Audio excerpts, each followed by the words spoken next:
Et si le destin de toute une nation, de tout un continent, pouvait basculer en une seule matinée sur l'ordre lointain d'un gouvernement étranger? Imaginez, à peine 5 heures passées au Burkina Faso, le ciel de Yatna éclate sans le moindre avertissement. Une frappe militaire américaine, lancée sans accord, pulvérise la principale tour de communication de la province. En une poignée de secondes, 3 vies sont fauchées, 2 soldats et une civile. 7 blessés, des cris déchirent l'aube grise. Le pays tout entier s'arrête, sidéré devant cette violence étrangère. Ce n'est ni accidentel, ni une erreur. C'est une violation brute de la souveraineté burkinabé, un mépris total du droit international. Aucun dialogue, aucun prétexte, aucun consentement. Mais au cœur de la poussière et du deuil, quelque chose de plus fort que la peur émerge. À Ouagadougou, la capitale, les premiers groupes se rassemblent, la foule enfle à vue d'œil. Les drapeaux se lèvent, les tambours grondent, la colère devient détermination. Pour la première fois depuis des décennies, une unité nouvelle envahit le Burkina Faso. Sur les réseaux sociaux, la mobilisation se propage à toute l'Afrique de l'Ouest. Le nom du Burkina Faso devient le cri d'un continent prêt à défendre sa dignité. Un jeune leader surgit, le capitaine Ibrahim Traoré. Il ne supplie pas, il affirme. Il lance un appel, non seulement à la nation, mais à toute l'Afrique. Désormais, la souveraineté du continent ne sera plus jamais négociée, ni bafouée en silence. Ignorer ce moment, c'est risquer de voir l'histoire se répéter, de perdre à jamais le contrôle du destin africain. Ce n'est plus seulement l'affaire du Burkina Faso, mais celle de tout un continent debout, refusant l'humiliation et la domination. Derrière ces images de chaos, une question brûle sur toutes les lèvres. Comment le Burkina Faso va-t-il riposter? Et surtout, comment cette attaque va-t-elle résonner jusqu'aux confins de l'Afrique? Avant même l'aube, un rugissement d'acier déchire la quiétude du Sahel. Mais ce matin-là, ce ne sont pas seulement des missiles qui frappaient la terre de Yatna, c'est la souveraineté d'un peuple, l'espoir d'une génération et la dignité d'un continent tout entier qui sont pris pour cible. À 5h42, la première explosion éventre le silence. 2 missiles guidés, tirés depuis une base américaine au Niger, s'abattent avec une précision glaçante. La grande tour de communication s'effondre, le petit poste militaire voisin disparaît dans un nuage de béton et de ferraille. En quelques secondes, la vie bascule. 2 sentinelles et une villageoise sont tuées sur le coup. 7 autres personnes, soldats et civils, restent au sol, blessés. La fumée, les cris, l'odeur du métal brûlé, tout résonne comme une déclaration de guerre contre la liberté même. Mais ceux qui espéraient une soumission silencieuse se trompent. À Ouagadougou, le président Ibrahim Traoré s'adresse à la nation, en direct. Il dénonce l'attaque comme une violation brutale de la souveraineté burkinabé et appelle, d'une voix ferme, à la mobilisation générale. Dès la fin de son allocution, l'armée nationale se met en alerte maximale. Toutes les frontières, surtout celles du Niger et du Mali, sont renforcées. Les principales bases stratégiques adoptent une posture défensive avancée. L'ordre est clair, vigilance, unité, résistance. Mais c'est dans la rue que la nation révèle sa force. Très vite, des milliers de citoyens convergent vers la place de la Révolution. Jeunes, anciens, femmes, enfants. Tous brandissent le drapeau, chantent la résistance, frappent le tambour. Le peuple devient une vague humaine, plus grande que la somme de ses peurs. Les symboles foisonnent, brassards improvisés, portraits de Sankara, slogans peints à la main. Les vétérans des luttes passées embrassent les étudiants d'aujourd'hui. Les familles partagent l'eau, la nourriture, la force. Ici, personne n'est seul face à la menace. Sur les réseaux sociaux, le mot d'ordre fuse. Notre terre, notre droit, notre avenir. Les images de la foule, les chants, les visages déterminés circulent dans toute l'Afrique. En quelques heures, la solidarité franchit les frontières. De Dakar à Nairobi, les chaînes panafricaines lancent des débats brûlants. Dans les studios et sur les plateaux, des voix s'élèvent. Ce bombardement marque-t-il l'ultime avertissement d'un empire en déclin ou le début d'un sursaut panafricain? Partout, la question de la légitimité, du respect de la souveraineté et des vraies intentions américaines éclipse les justifications officielles. Là où certains voyaient une nation à genoux, c'est un peuple entier qui se lève. Rester passif, c'est accepter la peur et l'impuissance. Se dresser, c'est choisir la dignité et la résistance collective, même au prix du danger. Et ce matin-là, le choix est fait. Mais ce n'est que le commencement. Au-delà des frontières du Burkina Faso, l'écho de cette attaque et la réaction populaire allument une étincelle qui menace d'embraser tout un continent. Tandis que la colère gronde à travers l'Afrique, des décisions cruciales s'imposent aux dirigeants voisins. L'heure de la solidarité africaine a-t-elle vraiment sonné? Ce qui semblait n'être qu'une tragédie nationale se mue en crise de portée continentale. Désormais, l'Afrique entière se demande, sous le choc, qui tient réellement les rênes de son destin. L'attaque contre le Burkina Faso n'a pas seulement blessé une nation, elle a ouvert une brèche dans la conscience collective, révélant un bras de fer brutal entre l'aspiration africaine à la souveraineté et la mainmise persistante des puissances étrangères. En moins d'une journée, l'Union africaine convoque un sommet d'urgence. De Dakar à Bamako, les gouvernements réagissent sans attendre. Condamnations officielles du Mali, du Niger, de la Guinée, du Sénégal et d'autres capitales, appellent à la solidarité, demandent d'explications claires. Ce ne sont plus des gestes symboliques, mais la manifestation d'une coordination sans précédent. Dans les rues de Conakry, Bamako, Nairobi, Ouagadougou et au-delà, les citoyens répondent à l'appel. Par milliers, ils se rassemblent, brandissant des drapeaux, chantant l'unité africaine, exigeant la justice. Les pancartes scandent la même volonté. Cette agression n'est pas isolée. Elle devient le cri de ralliement d'une lutte commune pour la dignité et l'indépendance. Les réseaux sociaux s'embrasent, les débats publics se tendent. Faut-il doter enfin l'Afrique d'une force panafricaine de réaction rapide? Beaucoup y voient une occasion unique de dépasser les anciennes divisions, de bâtir une sécurité partagée. L'urgence collective est palpable, car chacun comprend qu'une Afrique divisée sera la proie des ingérences futures. Face à cette mobilisation, les États-Unis tentent de justifier l'intervention, invoquant la lutte contre le terrorisme.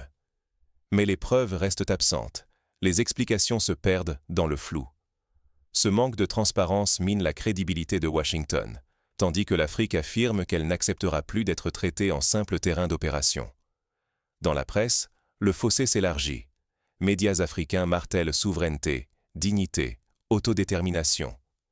Médias occidentaux insistent sur la menace terroriste, justifiant l'ingérence. Deux récits irréconciliables, mais un constat s'impose. L'Afrique refuse désormais de rester spectatrice de sa propre histoire. Des signes concrets de solidarité émergent partout. À Paris, Londres, New York, la diaspora africaine se mobilise, organise des rassemblements. Les sociétés civiles, intellectuelles, artistes, certains médias non africains prennent position, dénonçant l'arrogance des puissances extérieures, appelant à un sursaut panafricain.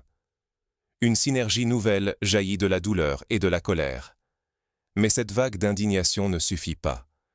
Si l'Afrique échoue à s'unir, chaque État restera vulnérable, menacé d'isolement ou de futures ingérences.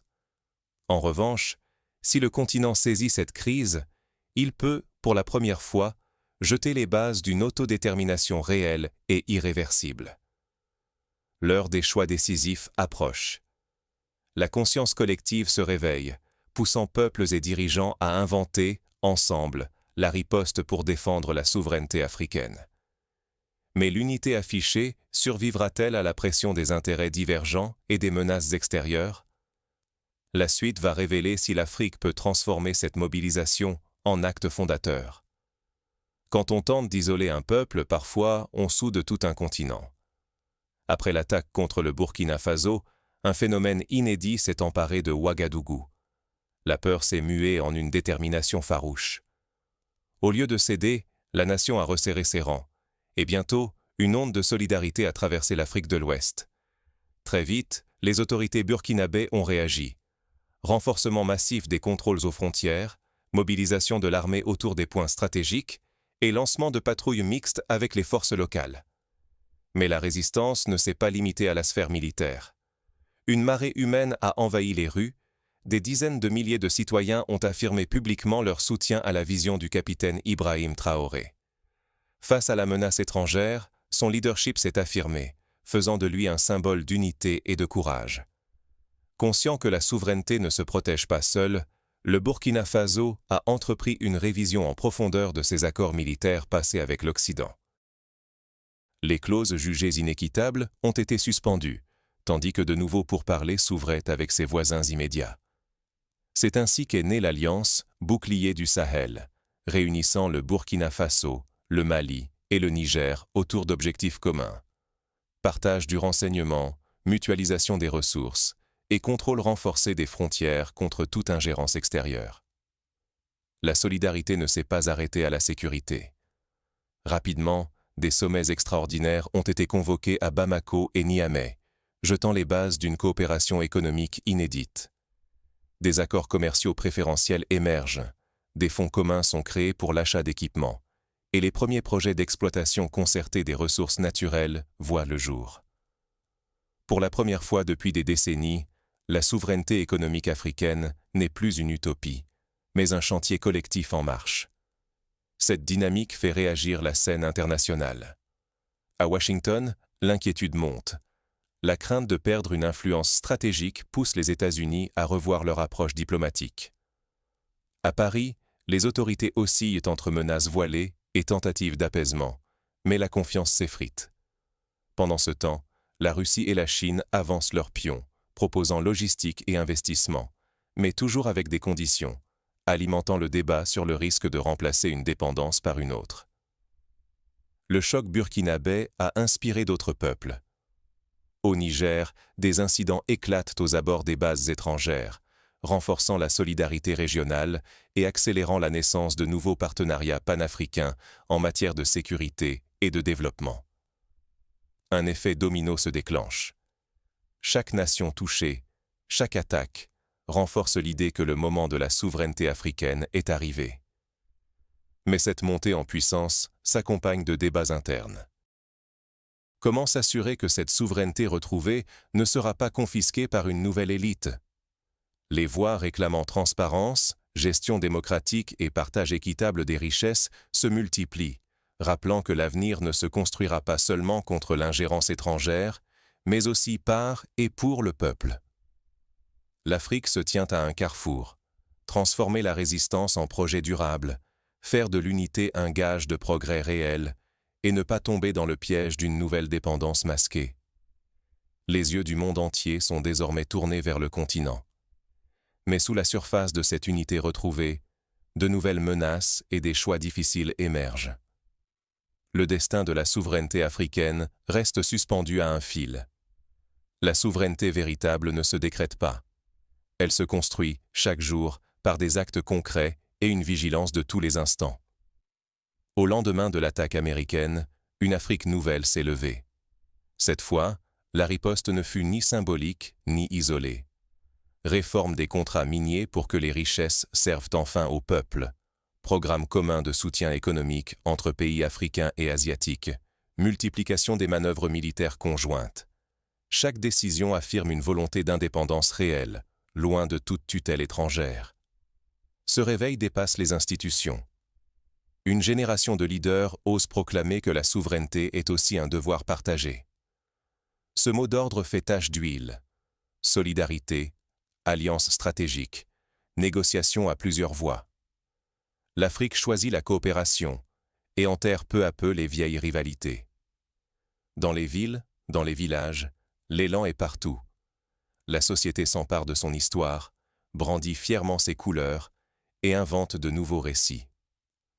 L'orgueil d'être africain n'a jamais été si puissant, ni si justifié. Mais cette crise laisse surtout des leçons durables. Désormais, la transparence n'est plus une option, mais une exigence. La vigilance citoyenne s'impose.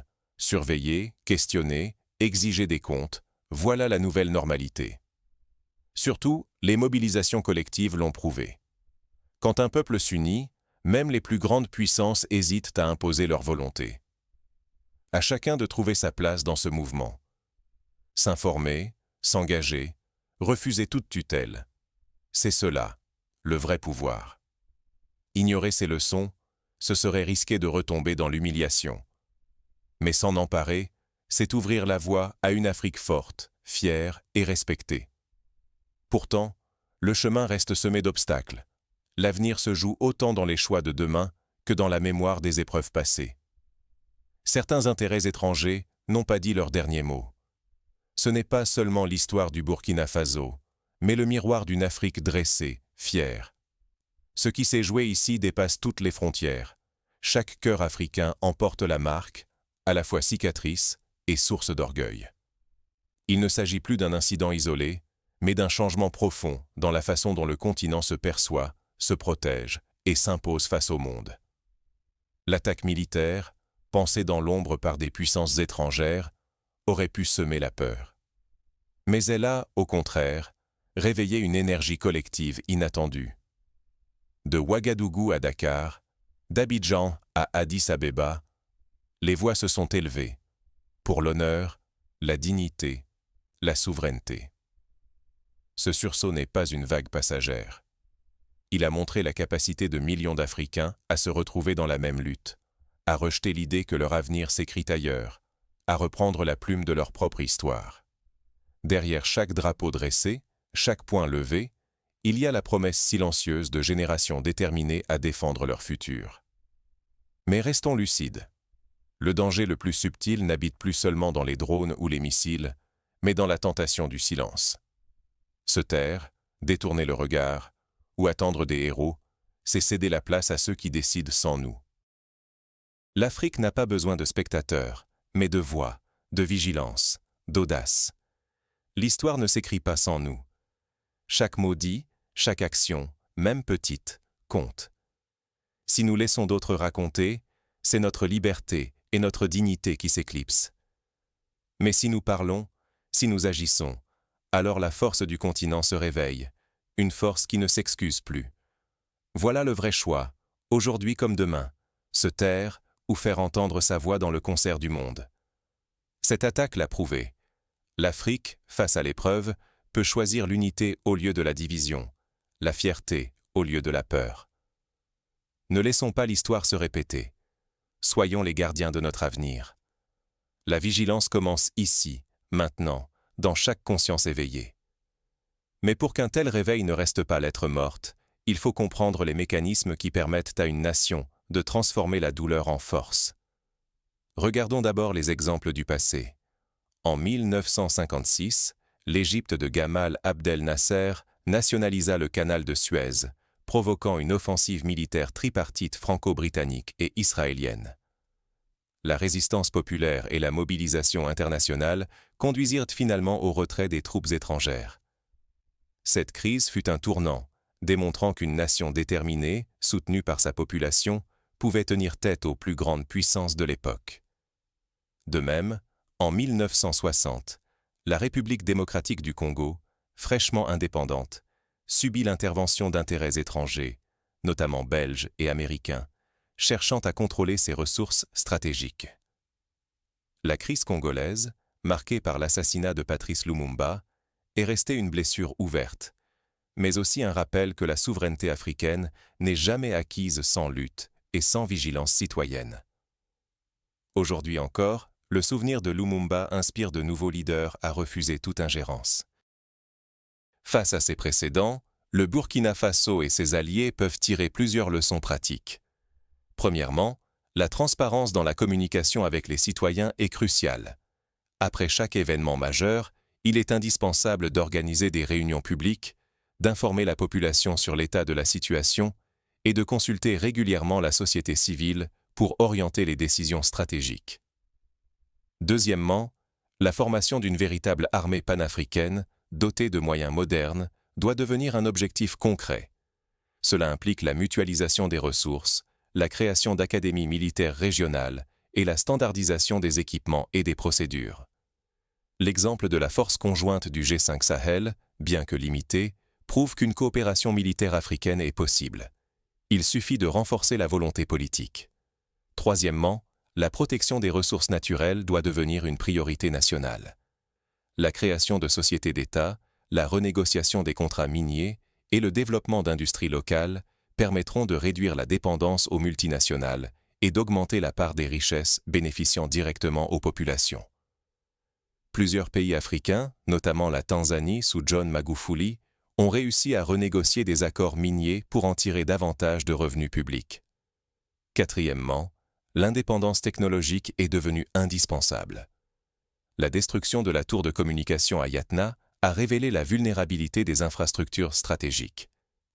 Il est donc essentiel d'investir dans la recherche, de former des ingénieurs locaux et de développer des réseaux de communication sécurisés, capables de résister à toute tentative de sabotage externe. Le Rwanda, par exemple, a investi massivement dans la numérisation de son administration et le développement de start-up technologiques, réduisant ainsi sa dépendance aux technologies importées. Cinquièmement, l'unité africaine doit s'incarner par des institutions inclusives et démocratiques. La création d'un Parlement panafricain doté de pouvoirs effectifs, la mise en place de mécanismes judiciaires régionaux indépendants et la garantie de la liberté de la presse sont des étapes incontournables pour éviter qu'une élite ne confisque la souveraineté retrouvée. Au quotidien, chaque citoyen peut agir, participer au débat public, soutenir financièrement des médias indépendants, rejoindre des associations civiques et encourager l'éducation à la citoyenneté dès l'école primaire. L'engagement ne se limite pas aux grandes manifestations. Il se construit dans les choix de tous les jours. Acheter des produits locaux, exiger la transparence des élus et refuser la corruption à tous les niveaux. Pour illustrer l'impact d'une mobilisation citoyenne durable, souvenons-nous du mouvement des « Y en a marre » au Sénégal, qui a contribué, en 2012, à empêcher le tripatouillage constitutionnel et à garantir une alternance démocratique. Ce mouvement, né de la société civile, a prouvé qu'une jeunesse organisée, informée et déterminée peut peser sur le destin de toute une nation. Dans un scénario prospectif, imaginons que l'Union africaine décide, à la suite de cette crise, de créer un fonds spécial pour la résilience des infrastructures stratégiques. Chaque pays contribuerait en proportion de son PIB, et le fonds servirait à reconstruire, moderniser et protéger les réseaux de communication, les centrales électriques et les bases militaires. Ce mécanisme, géré par un conseil d'experts indépendants, garantirait une réponse rapide et coordonnée en cas de nouvelle agression. De plus, la coopération Sud-Sud peut être renforcée par la signature de traités d'entraide économique et technologique avec d'autres régions émergentes comme l'Asie du Sud-Est ou l'Amérique latine. L'exemple du partenariat entre le Brésil et plusieurs pays africains dans l'agriculture et les biocarburants montre que des alliances alternatives peuvent accélérer le développement sans tomber dans la dépendance aux anciennes puissances coloniales. Enfin, pour ancrer durablement la souveraineté dans la conscience collective, il est essentiel de valoriser l'histoire africaine dans les programmes scolaires, de soutenir la production cinématographique et littéraire locale, et d'encourager les échanges culturels entre pays africains. L'initiative du FESPACO, le Festival panafricain du cinéma de Ouagadougou, est un exemple de plateforme qui permet aux peuples de raconter leur propre histoire, de renforcer leur identité et de s'ouvrir mutuellement à leurs réalités respectives. La crise actuelle doit aussi servir de tremplin pour repenser la place de l'Afrique dans les institutions internationales. Exiger une réforme du Conseil de sécurité de l'ONU pour obtenir au moins un siège permanent africain, plaider pour une voix plus forte au sein de l'Organisation mondiale du commerce et négocier des accords de partenariat fondés sur l'égalité et le respect mutuel, voilà des objectifs qui nécessitent une diplomatie africaine unifiée et ambitieuse. Au-delà de la riposte immédiate, il s'agit de construire sur le long terme une Afrique forte, indépendante et solidaire. Cela passera par la formation de cadres compétents, l'investissement dans la santé et l'éducation, et la lutte sans relâche contre la corruption. Les initiatives de transparence comme l'ITIE, Initiative pour la transparence dans les industries extractives, offrent déjà des outils pour contrôler l'utilisation des ressources et garantir que les richesses profitent réellement aux populations. En conclusion, la tragédie de Yatna n'est pas qu'un épisode douloureux. C'est un signal d'alarme, un point de bascule, un appel à l'action pour chaque Africain et chaque ami de l'Afrique. L'histoire le montre. Les peuples qui refusent la fatalité, qui s'organisent et qui osent rêver grand, finissent toujours par reprendre la main sur leur destin. Alors, que chacun se pose la question. Et moi, quelle sera ma part dans la construction de cette Afrique nouvelle? Les générations à venir jugeront moins les erreurs du passé que notre capacité à transformer l'épreuve en victoire collective. Par l'exemple, l'engagement et la mémoire, faisons en sorte que jamais plus le destin de l'Afrique ne se décide sans elle. Le chemin sera long, semé d'embûches, mais il est à portée de main si nous avançons ensemble. L'heure est venue de clore la dette des questions laissées en suspens. Oui, le Burkina Faso ripostera, non pas seulement par les armes, mais par la refondation de son tissu social, économique et culturel. Et oui, l'Afrique tout entière entend l'écho de cette attaque et s'en saisit pour écrire un nouveau chapitre, où la souveraineté n'est plus un mot, mais une réalité vivante, conquise et défendue jour après jour. Ensemble, faisons que cette matinée tragique devienne le lever d'un soleil nouveau